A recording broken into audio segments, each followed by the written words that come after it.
Assalamualaikum warahmatullahi wabarakatuh. Jumpa lagi dengan saya Kanal Bung Andis dalam pembahasan sumatif akhir semester.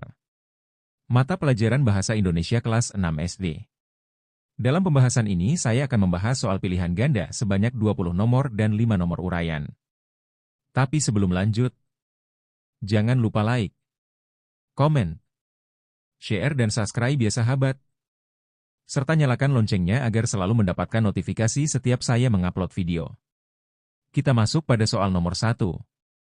Arti surat resmi adalah A. Surat dari penjual kepada calon pembeli yang berisi penawaran barang atau jasa.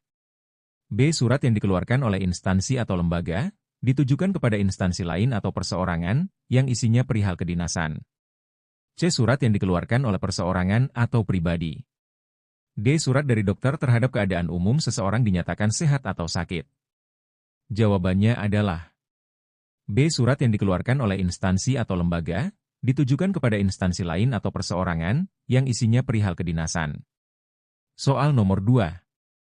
Arti surat pribadi adalah A. Surat yang dikeluarkan oleh perseorangan atau pribadi. B. Surat dari penjual kepada calon pembeli yang berisi penawaran barang atau jasa. C. Surat dari dokter terhadap keadaan umum seseorang dinyatakan sehat atau sakit. D. Surat yang dikeluarkan oleh instansi atau lembaga, ditujukan kepada instansi lain atau perseorangan, yang isinya perihal kedinasan. Jawabannya adalah A. Surat yang dikeluarkan oleh perseorangan atau pribadi. Soal nomor 3. Yang merupakan contoh dari surat pribadi adalah A. Surat perjanjian. B. Surat pengunduran diri. C. Surat lamaran kerja. D. Surat ucapan terima kasih. Jawabannya adalah D. Surat ucapan terima kasih. Soal nomor 4. Bagian surat resmi yang berisi alamat pengirim dan tanggal penulisan disebut A. Penutup. B. Kop surat. C. Pembuka. D. Isi surat. Jawabannya adalah B. Kop surat. Soal nomor 5. Bahasa yang biasanya digunakan dalam surat pribadi kepada teman adalah A. Informal. B. Formal. C. Kaku. D. Resmi. Jawabannya adalah A. Informal. Soal nomor 6. Yang harus dilakukan seorang pewawancara adalah A. Mendengarkan dan mengajukan pertanyaan. B. Merekam lingkungan sekitar. C. Memberikan jawaban. D. Mengabaikan tanggapan responder. Jawabannya adalah A. Mendengarkan dan mengajukan pertanyaan. Soal nomor 7. Yang harus diperhatikan saat melakukan wawancara adalah A. Tidak mencatat jawaban narasumber. B. Mengabaikan narasumber. C. Mendengarkan dan mencatat atau merekam. D. Bertanya tanpa mendengarkan jawaban. Jawabannya adalah C. Mendengarkan dan mencatat atau merekam. Soal nomor 8. Yang sebaiknya pewawancara jika sang narasumber memberikan jawaban kurang jelas adalah A. Mengabaikan jawaban tersebut. B. Mengakhiri wawancara. C. Mencela narasumber. D. Bertanya lebih detail atau memberikan contoh. Jawabannya adalah D. Bertanya lebih detail atau memberikan contoh. Soal nomor 9. Jika kita selesai melakukan wawancara, yang sebaiknya kita lakukan adalah A. Membentak narasumber. B. Sampaikan terima kasih. C. Pergi begitu saja. D. Pulang ke rumah. Jawabannya adalah B. Sampaikan terima kasih. Soal nomor 10. Jika narasumber tidak mau menjawab pertanyaan yang pewawancara ajukan, sebaiknya A. Memaksa narasumber untuk menjawab. B. Menjawab sendiri pertanyaan yang kita ajukan. C. Menghentikan pertanyaannya dan melanjutkan ke pertanyaan berikutnya. D. Mencari narasumber lain. Jawabannya adalah C. Menghentikan pertanyaannya dan melanjutkan ke pertanyaan berikutnya. Soal nomor 11. Majas personifikasi adalah A. Menyampaikan sesuatu dengan gaya melebih-lebihkan.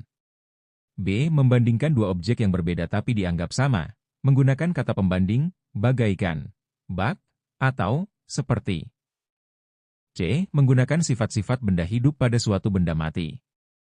D. Mengungkapkan sesuatu dengan perbandingan langsung atas dasar sifat yang sama atau hampir sama. Jawabannya adalah C. Menggunakan sifat-sifat benda hidup pada suatu benda mati. Soal nomor 12. Majas asosiasi adalah A. Membandingkan dua objek yang berbeda tapi dianggap sama, menggunakan kata pembanding, bagaikan, bak, atau seperti. B. Menggunakan sifat-sifat benda hidup pada suatu benda mati. C. Mengungkapkan sesuatu dengan perbandingan langsung atas dasar sifat yang sama atau hampir sama. D. Menyampaikan sesuatu dengan gaya melebih-lebihkan. Jawabannya adalah A. Membandingkan dua objek yang berbeda tapi dianggap sama, menggunakan kata pembanding, bagaikan, bak, atau seperti. Soal nomor 13. Majas hiperbola adalah A. Menggunakan sifat-sifat benda hidup pada suatu benda mati. B. Membandingkan dua objek yang berbeda tapi dianggap sama, menggunakan kata pembanding, bagaikan, bak, atau seperti. C. Mengungkapkan sesuatu dengan perbandingan langsung atas dasar sifat yang sama atau hampir sama. D. Menyampaikan sesuatu dengan gaya melebih-lebihkan. Jawabannya adalah D. Menyampaikan sesuatu dengan gaya melebih-lebihkan. Soal nomor 14. Contoh dari majas hiperbola adalah A. Suara ombak yang tenang seperti memeluk pikiran dan merangkul ketenangan hati. B. Sungai menangis pelan melintas lembah yang sunyi. C. Daun-daun bergembira menari-nari di udara angin. D. Senyumanmu begitu terang, bagaikan menyinari gelap. Jawabannya adalah D. Senyumanmu begitu terang, bagaikan menyinari gelap. Soal nomor 15. Dalam menuliskan laporan hasil pengamatan terdapat ciri-ciri laporan objektif, faktual, dan sistematik. Maksud dari faktual adalah A. Laporan ditulis sesuai dengan fakta yang sudah terbukti kebenarannya. B. Laporan disusun berdasarkan objek yang diamati secara langsung. C. Teks laporan disusun dengan urutan yang baik. D. Teks laporan ditulis dari karangan sendiri. Jawabannya adalah A. Laporan ditulis sesuai dengan fakta yang sudah terbukti kebenarannya. Soal nomor 16.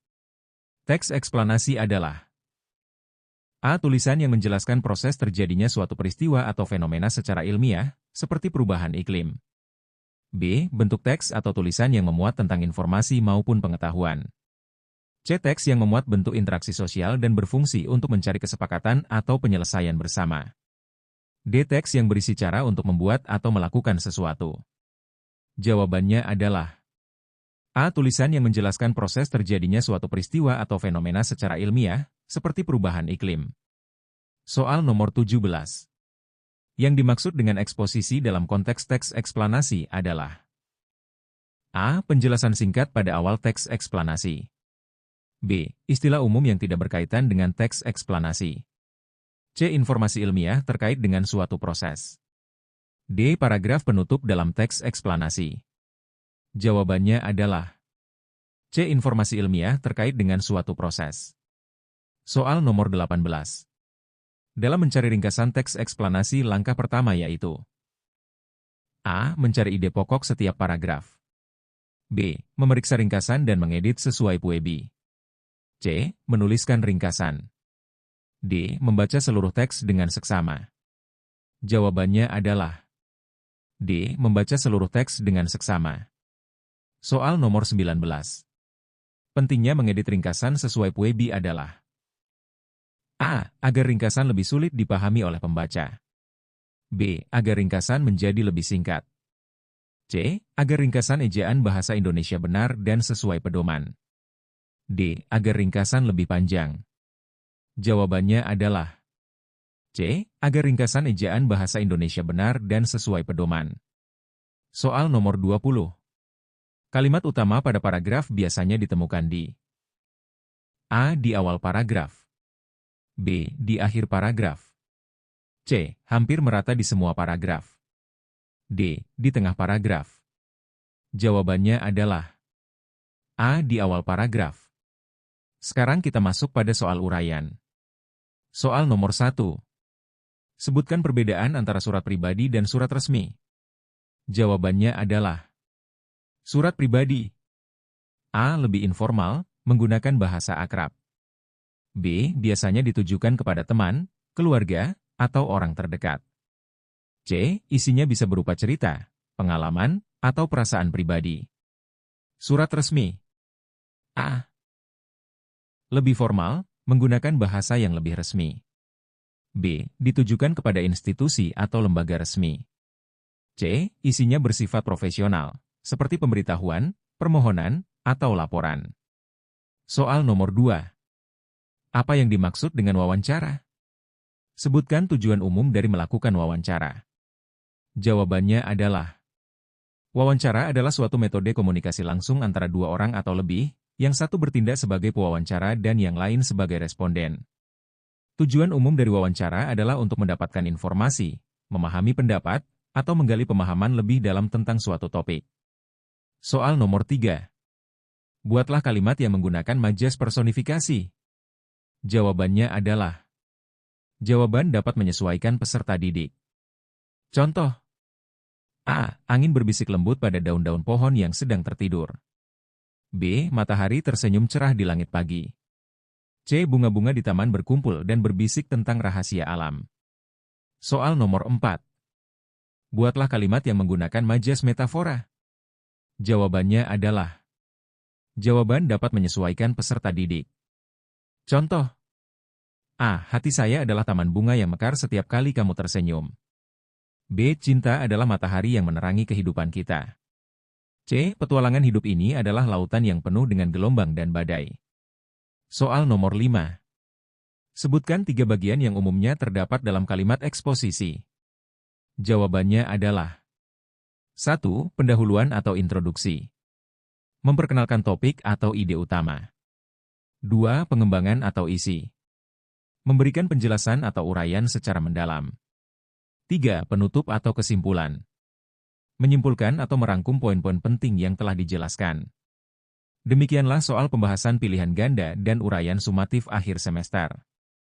Mata pelajaran Bahasa Indonesia kelas 6 SD. Terima kasih sudah mendukung kanal Buyung Andis dengan cara like, komen, share dan subscribe. Terima kasih.